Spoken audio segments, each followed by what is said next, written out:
Morning, everyone. It's Raphael here from Live Well, Build Well. And this morning, I am interviewing the builder Josh Harding from Harding and Son Construction. And Josh and I met at the ITM LBP Day in Hamilton. Morning, Josh. How are you going there? Good, mate. Just having my coffee. Been a huge day on site yesterday, so still trying to wake up. Yeah, Only been 7:40 in the morning. yeah, that's right. And tell it, how's your week been in It's Hamilton? been Hmm. it's been busy. Been doing some finishing lines on some duplexes in Hukanui. It's been going good. Yeah. Josh, tell us a little bit about your business and what you enjoy about being working in the residential construction industry. The main thing I enjoy the most about working in the residential construction industry is the tradies on site that you deal with every day. The plumber, the sparky plasterer. You meet all those people and you make awesome relationships, and they can. I've had plasterers that I've met 5 years ago and I'm still friends, and I've only met them on sites, and now we can go out for a beer, and it's awesome. Also I love working with my hands, um, putting in doors and making sure it's mint and perfect. That's just what we're about at Harding and Son Construction. Yeah, I've just got a real passion for building, and I don't feel like it's a job at all. I just feel like I really enjoy it, and hopefully it shows in my work. Oh, that's fantastic, Josh. Josh, have you been through? Can you share a time where you sort of went through a challenge to your business? It could have been as a result of having some mental sort of challenges or physical challenges. Is there anything you can share with us? Yeah, at the end of last year, me and my wife had to make a tough decision. We lost a big contract that we thought we were gonna get, and that resulted in us having too much staff. So we had to let go of two of our apprentices, and I've got a pretty big heart, and that really cut me up, and it cut me up more than it should have. And the way that I got around that was just to talk about it with my wife, and hang around with my kids, um, do stuff that I enjoy, go out for a bike ride, get some fresh air, go for a walk. It was really a hard time for me. I just, when you're a business owner, it's not just about yourself and creating money and business. You're also having to rely on, like staff members, like they become your family. And when something like that happens, I'd had one apprentice for 3.5 years, and I unfortunately had to let him go, and I felt real sad for him. Didn't know what he was going to do, and I definitely got through that by working with my family, and making sure that I was getting out for walks, making sure that I was talking to people, talking to my friends about the situation, not just sitting around drinking myself to death or smoking myself to death.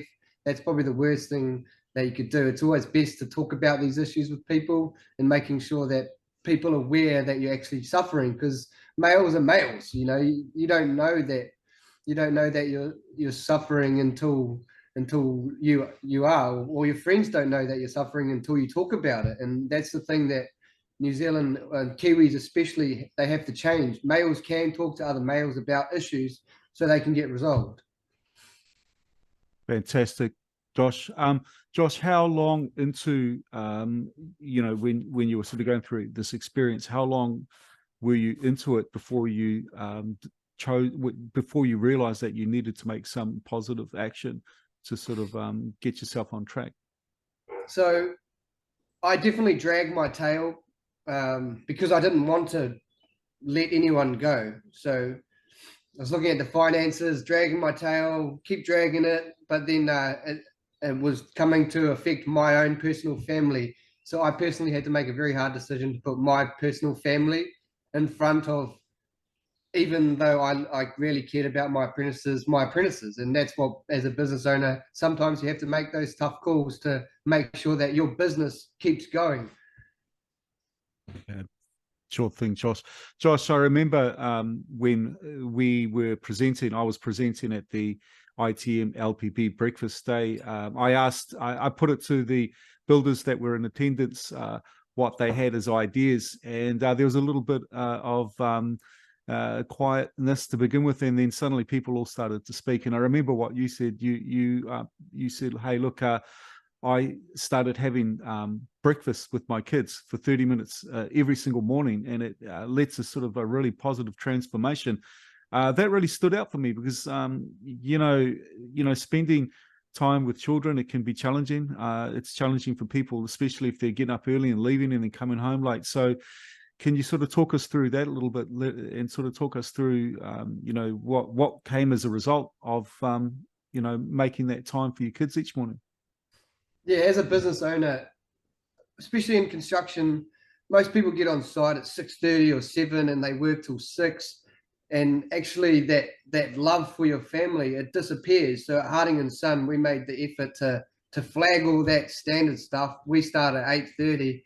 And if we have to push later, we will. But the most important thing there is I can have time with my kids, and they're the driving force to make it makes me happy, to have time with my kids and see what they're going to be up to today. And I think for my kids, they really appreciate that time as well. If you look at it, your life in a whole, it's very important to have money, but it's also very important to have family as well around you. It's not all about money and work.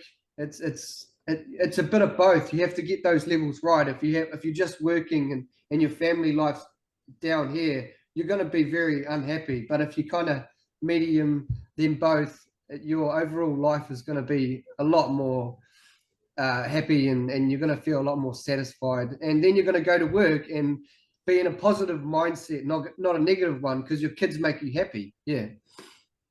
Fantastic.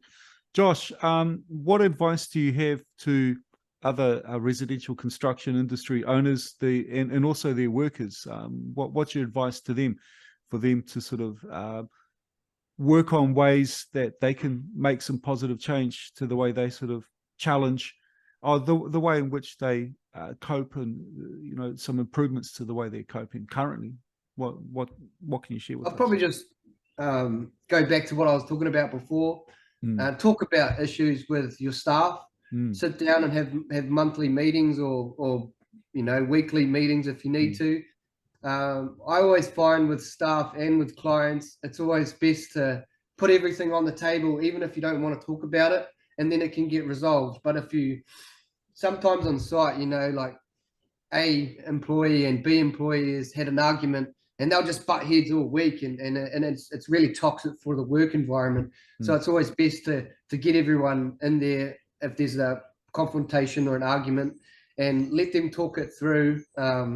I find that's really good for me with my staff and even with my own family. If you have a family problem, it's always best to talk to your wife or your girlfriend about the problem, and then it can be resolved. Yeah, it's really about keeping those communication channels open, isn't it, Josh? And speaking what's on your mind, and good communication, isn't it? Yeah, it's vital piece of business and also personal life. If you, I reckon people judge you within the first 30 seconds of them talking to you. So if you talk like a mouse, or you don't have much to say, or you're not confident in the way that you say it, it definitely comes across. And yeah, it's all about learning. Like everyone's in their own different stages in their business, and it's all about taking advice on board. And it's kind of like why I'm only young. I'm only 31 myself. We've only been in business for 4 years, and I'm still learning myself. And that's why things like the LBP day that I met you at, well, it was great. There's heaps of different people that you could network with and talk about your own, like, different problems, and then you could maybe see why their business is doing a little bit better than yours. And maybe think, oh, maybe I could do that, like get new ideas, and there was great products and all that stuff. Yeah. Fantastic. Josh, thank you so much for your time this morning. Really appreciate your insights.